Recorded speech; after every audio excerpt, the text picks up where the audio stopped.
And lots of racing coming your way from Daytona tomorrow at 12 noon. You don't want to miss this one. Race 1 of the 26th season for the True Value International Race of Champions. Scott Sharp and Danny the Dude Lasowski on the front row. Yeah, the World Outlaws champion at Daytona on the front row. I'll be calling the action along with Bob Jenkins, Scott Gillier, and Jeff Burton. What a great race round 1 of our Rock is. Tomorrow is 12 noon on ESPN. For more, log on to ESPN.com. We got a great one going on here. We are past the halfway point. It's 100 laps, by the way, 250 miles, the Florida Dodge Dealer 250. And here's our race recap.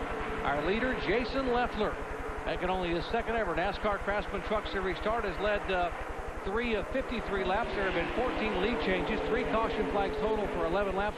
And that has brought the average speed down just over 144 miles per hour. Our lap leaders, Robert Presley, driving for Bobby Hamilton, has led the most laps. Mike Wallace from shotgun on the field, come all the way up in the Federated Auto Parts Chevy. Rick Pirelli in the Kevin Harvick machine. Dennis Setzer, who had problems a moment ago. And Ted Musgrave, our pole sitter, led 3 laps. Jason Leffler, our current leader. Ryan Rose, who's never been to Daytona in a truck, led 2 laps. David Starr, likewise, never been here, or finished qualified 10th here a year ago, I should say, led 2 laps. And Joe Ruttman, last year's winner, came from 15th to lead a lap. Steve Portengay and Phil Bonifield back in the garage area. How about there's Billy Lester in the 8 truck on the outside. We haven't talked a great deal about him. Teammate to Robert Presley and Brian Rose, the 3rd Bobby Hamilton truck, doing a great job. I've been so impressed this week with Bill Lester out of Oakland, California. And Bill came here 4 times to run Daytona, but all in the 24 hours. He's a road racer. Only ran a few races last year. Had some pretty good runs.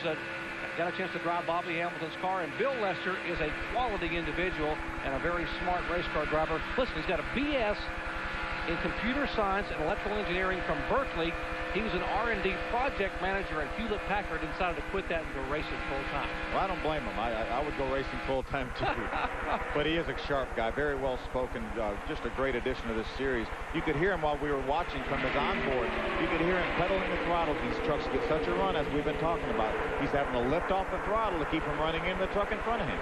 And I firmly believe that this team here, with crew chief Danny Rollins, has a great shot to run in the top 5 a lot this year here in NASCAR Craftsman trucks. Whoa!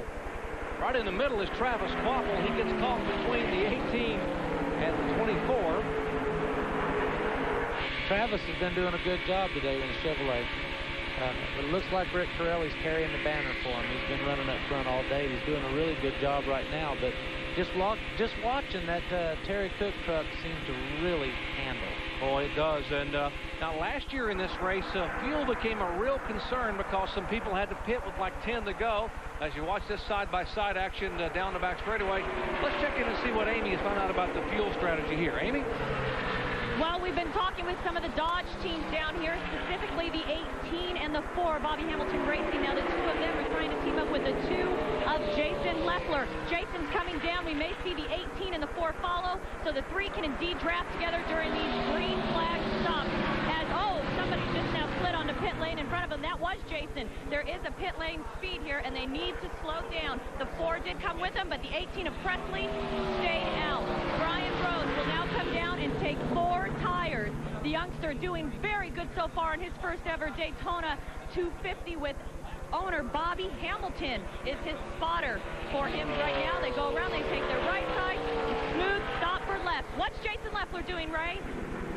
Well, Jason Leffler saying the truck feels really good. Cordy Arbiter is on the front tires, Jeremy West on the rears, and this will be a 4-tire stop. Rick Pennington, the jack man, has the jack up. Pretty smooth stop so far under green here, and Leffler stalls the truck as they try to get going once again. We saw Joe Ruttman was in just behind him there, so a little bit of a bobble there as Leffler stalls. How much will that hurt him, guys?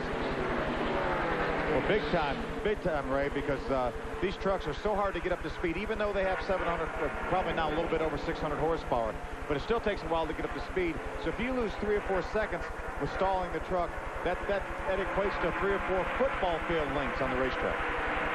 If you can get hooked up with a couple of trucks and get back in the draft and stay in line, they'll be okay. But if you get stuck by yourself by having a mishap like that, boy, it can make a long day. Well, Terry Cook became our 10th different leader here as he led a moment ago. Now that Robert Presley has gone back by and drafted by in the Dodge, there is Cook in the Power Stroke Diesel, sponsored number 29, the K Automotive machine. So it's Presley, Cook, then Corelli. Travis Quapple back in fourth spot. Bill Lester being shown in fifth. There is the 29 is Cook. The 6 is Corelli. There's Quapple in the cat rental machine for Mike Addington to come. Quapple, by the way, the 2001 Ray Bessis Rookie of the Year for the NASCAR Craftsman trucks.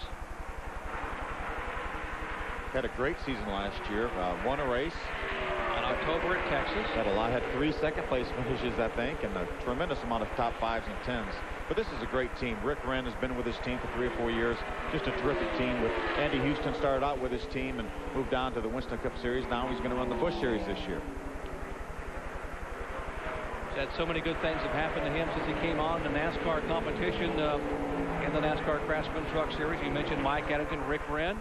Told me, I said, what's the best thing that happened to you? And he said, you know what? I got engaged. I'm going to get married April 20th. So, girls, forget about this guy. He's gone. Jennifer Kind, his fiance, standing in the pits there. They will be married on April of this year. So, there is look at Travis Quapple. 1 win last year as the 6th truck of Corelli is in. Amy? He sure is, and this is only his 2nd trip down pit lane. He's taking 4 tires with what I'm calling the hodgepodge Winston Cup crew. They've grabbed guys from all over. Good stop for Corelli. Ray Dunlap. Well, Amy, the hood is going to go up for Mike Wallace here. He said the motor was cutting out. They told him to change ignition boxes. He did so, and now they've got the hood up, trying to find out what the problem. Give you another update as soon as I can. Tough break for Mike Wallace. There's Mike sitting in the Federated Auto Parts Chevy for Kenny Schrader. They had the engine. They told me the engine came from Andy Petrie Racing. That's who Mike is driving in the Daytona 500 for. They are looking for a sponsor in that Winston Cup car as well. Like Andy told him, said if we finish the top 5 of the Daytona 500, we'll go to Rockingham. I said we need the money to go to Rockingham. Otherwise, we're not going to go. So you talk about pressure. Now that's pressure. It sure is. And what a great team to won a race last year with Joe Nemechek. So hopefully they can get a sponsor and get on to Rockingham.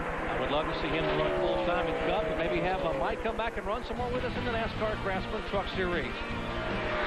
More live green flag action from Daytona in just a moment.